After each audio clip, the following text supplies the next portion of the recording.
We are... What am I doing? What is it? Welcome back to yet another episode, another chapter in our grand campaign of Konflikt 1947. Though we're not at 47 yet. Right now, we're 1940, May of 1940. We've been kind of trucking through this quite some time. This first year was quite a journey, honestly. The war began, people began fighting each other, the treaties went everywhere, and now Byzantium and the Blood of Babylon, the secret organizations of the underworld, are, they've always been in a war with each other, apparently, but now they're calling upon allies or asking for the various superpowers to rally either to their side.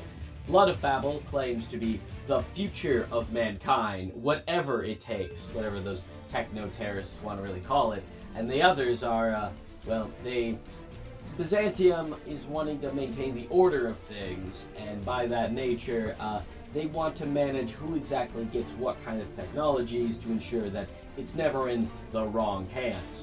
Whoever you define the wrong hands is. Exactly. Throughout this last few months, I have here, once again, the plans and schemes of all the supreme generals that have been persistent in this war across the world. And we shall begin with the more simple ones. First, we will begin with North America with the United Coalition, Ohio's Honor, Max Mahler's, Liberty Sky, and Bloody Stripes, as they continue to systematically reclaim the regions that were once theirs, and Kukutai clan continue to march themselves up to the docks and shipyards of California, shipping themselves across the sea back to the Indonesia, Japan, and those islands off the eastern side of Asia.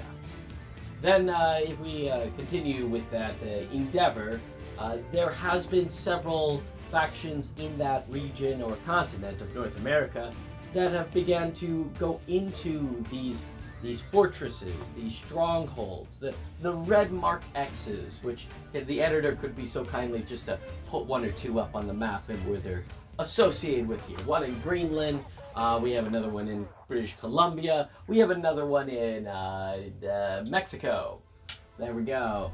Of course, there's another purple circle in the Rocky Mountains. These are the strongholds and these vaults that were mentioned before, these underground towers, as we were so claimed they were, or someone has, and they have been the center point of this underworld war that's been going on. Those in North America seem to be mostly aligning themselves with Byzantium, wanting to keep the order of things, since they themselves were almost systematically wiped out by an outside force. We could also now go towards the Death March in South America. We could say the Eisenwerwolves in northern and western Africa, and New Prussia on the western side of Europe. All of these nationalities, all these forces here, once again, just being chillin'. They're doing their thing. No, nothing to worry about there. So we don't really need to mention much there. I mean, you would not believe the amount of production Western Europe, like under New Prussia, really produces. It is astounding. I've seen the orders, I've seen the collections of resources. Oh my lord. It is insane how much materials, supplies, manpower, and just simple production they even make. It is astounding. If I were to mention one last thing about New Prussia specifically, they once again build yet another battle fleet as the Eisenwerwolves do the same.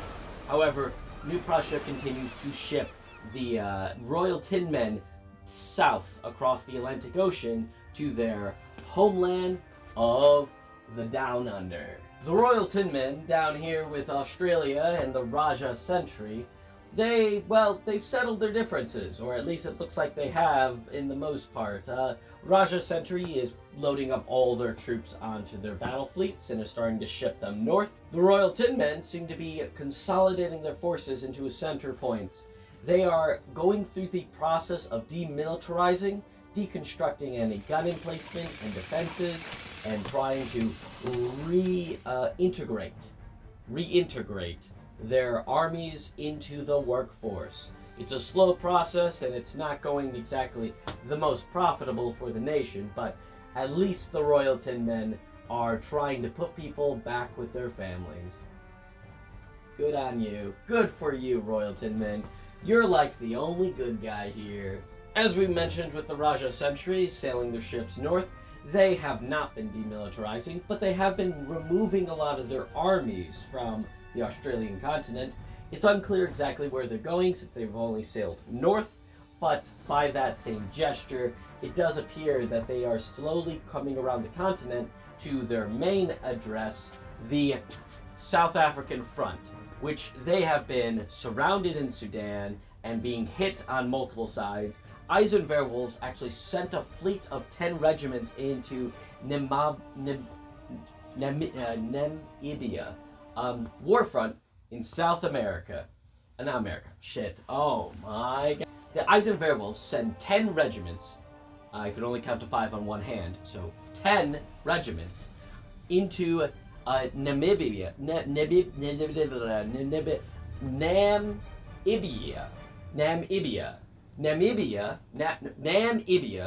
Oh my god.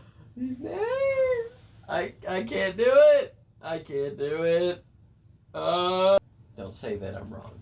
Eisenwerwolves send 10 regiments into Namibia to seize the region, forcing South Africa, as well as all of Raja Sentri, to sign the peace treaty offered by Last Templars and the Project Colossus. Doing so, Project Colossus has decided to forfeit the region of the Congo, as they've been sieged there for, honestly, forever.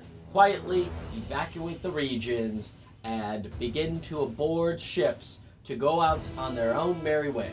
Supposedly, the agreement is that Project Colossus will be given New Zealand, the small subcontinent off of Australia, and all of South Africa will be Raja Sentri.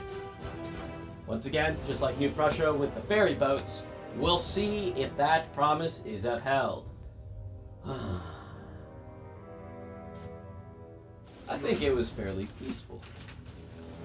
I think Eisenwerwolves just said, "Hey, sign it. Sign it now." Liberty Sky is poor. The Emperor's Conquerors, the last of the warlord from prior, continue to hold their ground, desperately trying to maintain their presence on the world map. But besides that alone, the Kukutai clan is usually fighting their wars, pushing up into the Chinese front, which let us address the Chinese front. Oh, if we're talking about crazy things going on, the Chinese front is a trench no man's land.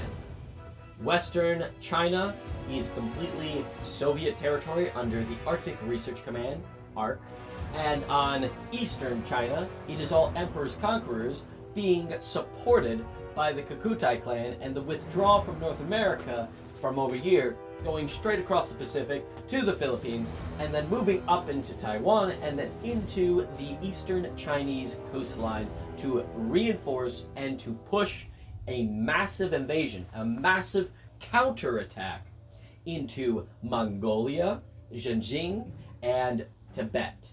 Their forces being pushed in were then betrayed by the treaty established prior in the regions of Manchuria and,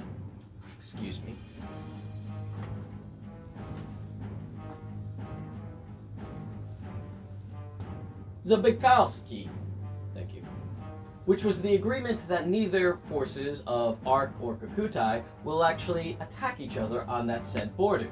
However, with all their forces pushing into western China, it left the Manchuria border open so that ARC could send 12 regiments straight through the north well, north down to the south here, to seize the territory, cutting off the northern section of Kukutai's influence in eastern China.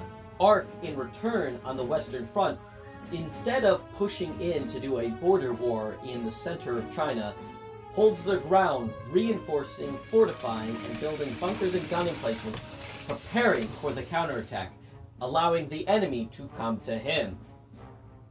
That was quite the strategy, and honestly, quite the victory that's soon to come. It looks like Ark is about to be hit in 4 regions and is going to win every one of them. Speaking of betrayals, another large, surprising attack happened as the forces in India, under the court of Avalon, actually do something outside of attacking Canada from Greenland once again, which they can't do anymore because they were exterminated in Greenland. But now in India, it's a different story. In India, they send 12 regiments into Pakistan, into the fortification, gun emplacement, 7 regiment strong bunker line. This Soviet concrete wall of Pakistan is being hit by 12 regiments of British knightly Court of Avalon.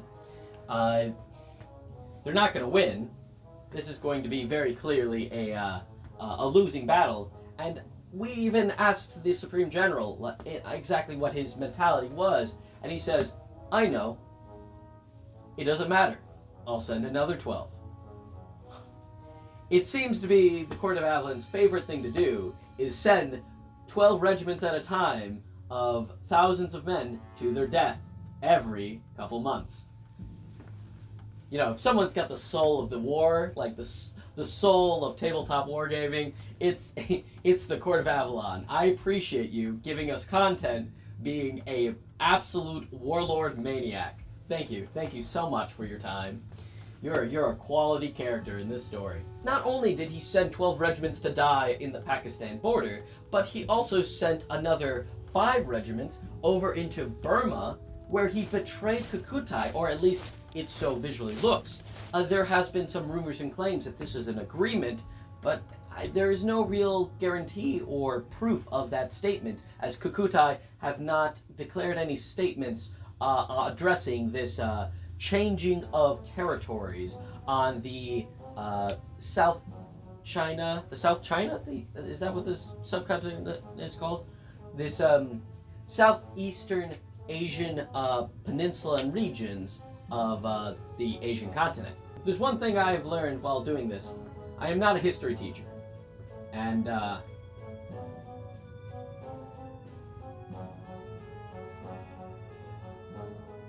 sorry, there's nothing else. As we continue talking about the various supreme generals and the tactics and strategies and wars that they are coming across, I would like to just put another small announcement for all of this could not be possible without the favor of our Lord and Savior Warlord Games with Konflikt's new release and their new models. I cannot stress enough how absolutely cute the Sorosi Type 6 Battle Walker for the Japanese looks, and how the new Type 7 one is a quality looking scorpion with giant jaws of life claws. They're just so pretty. Just look at these funny little guys. I just painted these the other day. Aren't they great? Please compliment them.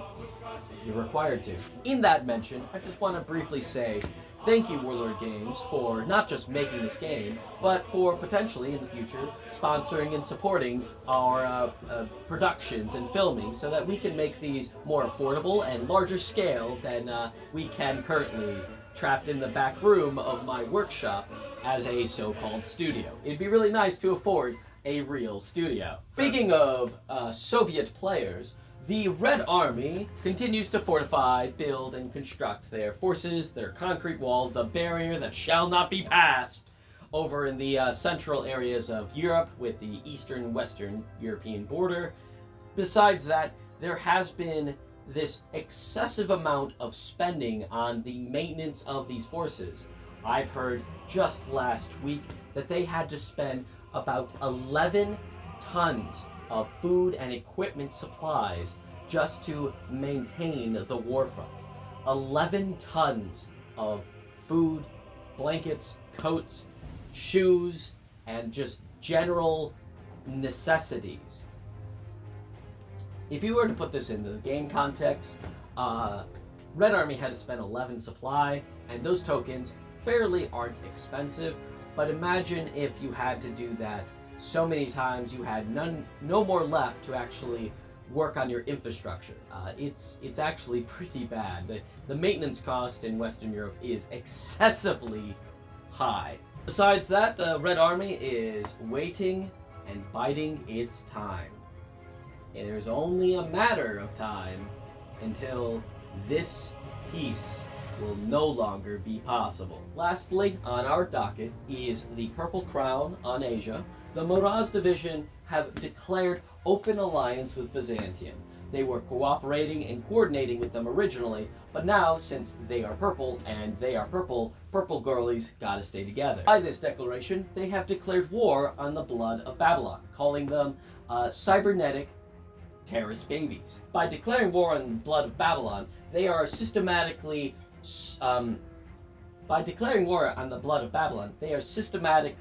sieging and cracking into the underground vaults that have been fortified by the blood of Babylon. In Isaka, in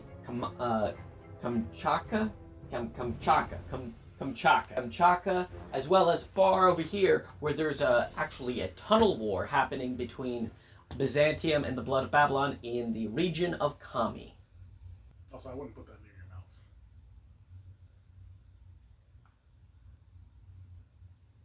I am your trustworthy news reporter anchor, Gorz, the only viable news for this warfront that we're all tragically trapped in. I know it seems dangerous.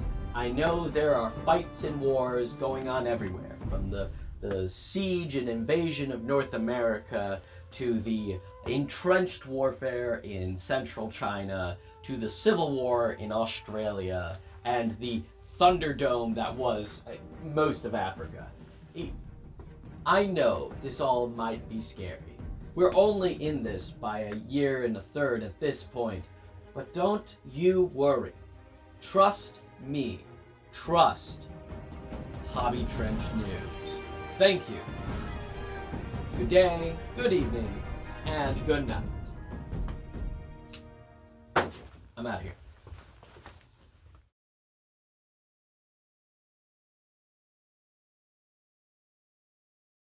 No, that will ruin my hair. You can't, this fluffy hair, you can't, if you put a hat on it, you're gonna ruin everything. It is.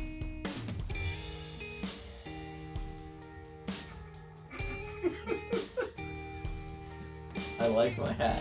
I'm not hat, I like my hair.